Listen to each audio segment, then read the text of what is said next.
Comment imaginer Nazareth au temps du Christ? Les pèlerins qui viennent aujourd'hui à Nazareth et qui découvrent une ville de 60 000 habitants, pleine de vie et en construction constante, se posent tous la question de savoir comment cette ville était au temps du Christ.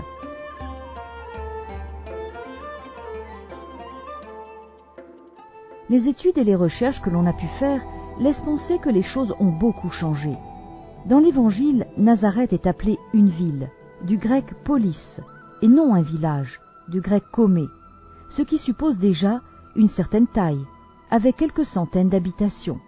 Cette idée est confirmée par l'archéologie qui montre des restes du 1er siècle des alentours de la fontaine de Marie au nord, à l'ensemble des sites situés autour de la grotte de l'Annonciation, à plus d'1 kilomètre de là vers le sud, où des fouilles très intéressantes ont été réalisées.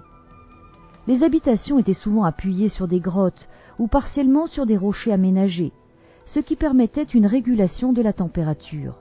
On retrouve de tels restes sous la basilique de l'Annonciation, dans l'église Saint-Joseph voisine, près de la synagogue de Jésus et juste à côté, au tombeau du Juste, découvert au XIXe siècle chez les sœurs de Nazareth. Au niveau de la topographie, les collines n'ont sans doute pas beaucoup changé dans leur forme générale. Cependant, il y a eu aussi quelques changements, car on sait que la route qui longe la basilique de l'Annonciation était jusqu'au XVIIIe siècle un ravin dans lequel un petit ruisseau coulait. La deuxième grande idée à retenir concerne la qualité des habitations et des objets retrouvés. Ils sont la marque d'une civilisation très accomplie, raffinée, et très loin des caricatures que l'on en fait souvent, qui assimilent le peuple de Jésus et de Marie à des primitifs vivant dans la saleté et dans des taudis à peine construits. La troisième grande correction à apporter par rapport à ce qu'on imagine communément à partir de la réalité d'aujourd'hui concerne la végétation luxuriante qui devait exister à l'époque. La Bible parle de la Galilée comme d'une contrée très verdoyante, au milieu d'un pays ruisselant de lait et de miel.